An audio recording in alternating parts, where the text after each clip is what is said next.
Hey guys, welcome back to Revealing Biblical Truths. In this video, we will be going through the book of Judges, chapters 6 through 10. Before we get started, go ahead and like the video, subscribe, and share. In chapter 6, it tells us that once again the Israelites did wickedness, and Yah allowed them to be taken over by the Midianites for 7 years. After a period, they cried unto Yah again, and he sent a prophet to tell them to repent. And an angel appeared to Gideon, the son of Joash, the Abiezrite, which was from the tribe of Manasseh. He said, Yahuwah is with you, and you are a man of valor. Yah said he would be with him to smite the Midianites. He asked Yah not to leave until he had made an offering. He then cooked a goat and unleavened bread, and brought the food out unto him under the oak tree. The angel told him to make the food and lay it out on a rock and pour out the broth, so he did.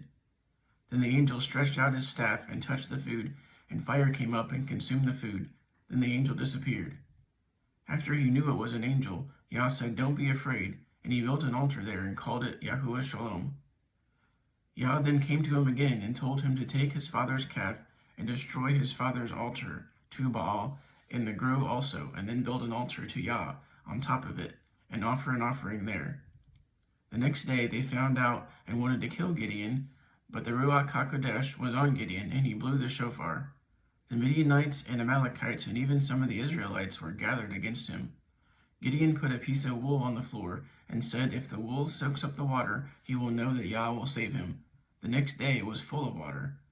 He then asked one more time to now let the fleece be dry, but everywhere else be wet, to know that Yah is with him. And the next day it was so as he asked. In chapter 7, we see that Gideon's pagan name was Yerubbaal. The next day he went up to the hill of Moreh, and 30,000 Israelites gathered with him against the Midianites. But Yah said that if they fought, they'd think it was from their own efforts and not from Yah. So Gideon convinced 20,000 of them to go back home. But Yah said there were still too many, and had Gideon take them to the river. Those that used their hands to lap up the water were the ones he would choose to fight, which was only 300 men. That night he said to go down and fight. The Midianites and Amalekites were great in number, like grasshoppers. But Gideon took his men and divided them into 3 camps, and said that when he blew his shofar they were to do the same, and say the sword of Yahuwah and of Gideon.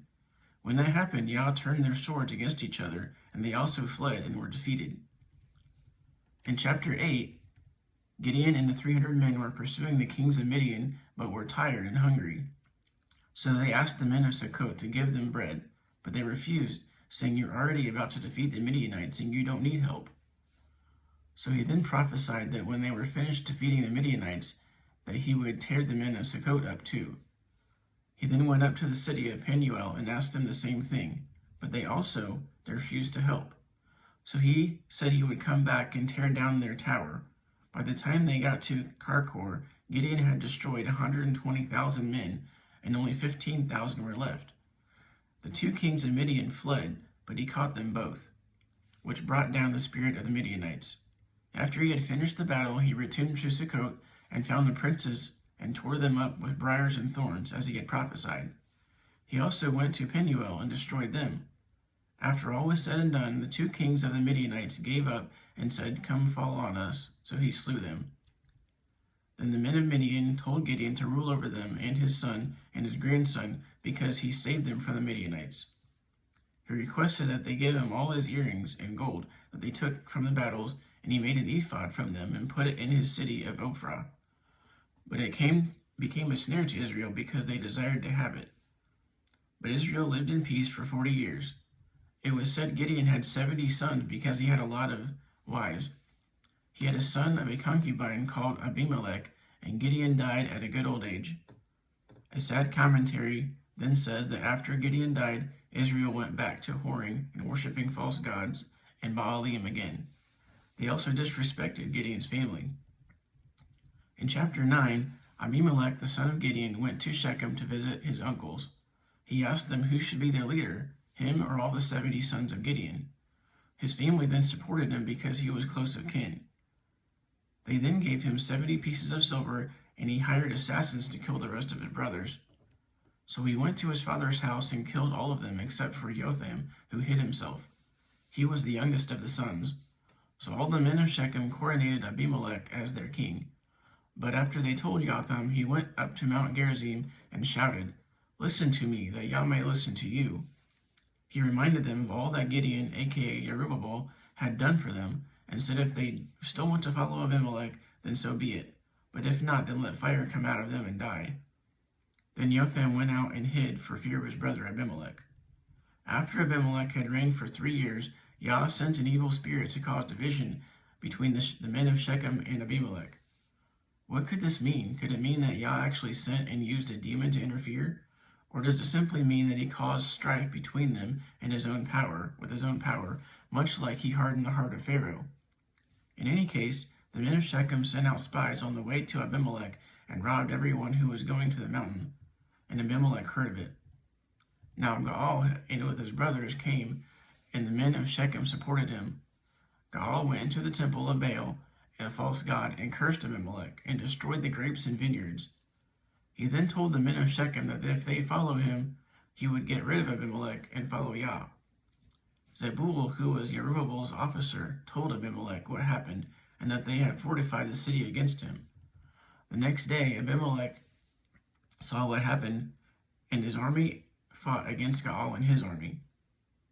Now Abimelech took the city. He also went to Thebes and took that city too. When he went into the tower, a woman took a millstone and threw it at his head, and his skull was then broken and was about to die. So he asked one of his men to actually kill him, so he wouldn't have to be said to be killed by a woman. So Yah had justice prevail by the death of Abimelech and all the wickedness that he did. After Abimelech died, Tola, the tribe of Issachar, judged Israel for 23 years and died. After him, Yair of Gilead judged Israel for 22 years and died. And after that, Israel did evil in the sight of Yah again. They served Baalim and Ashtaroth, and the gods of Syria and Zidon and Moab and Ammon and the Philistines. And Yah was angry and sold them into the hands of the Philistines and Ammonites. They were sore oppressed for 18 years, and all of Israel suffered. So the children of Israel cried to Yah to save them, but Yah said he wouldn't do it anymore. He said, "Let these false gods save them." Then the Israelites repented and cried to Yah and put away their false gods. They then gathered together at Mizpeh and wondered who would save them from the Ammonites. And that ends this section of Judges. Thanks for watching, and until next time, Shalom.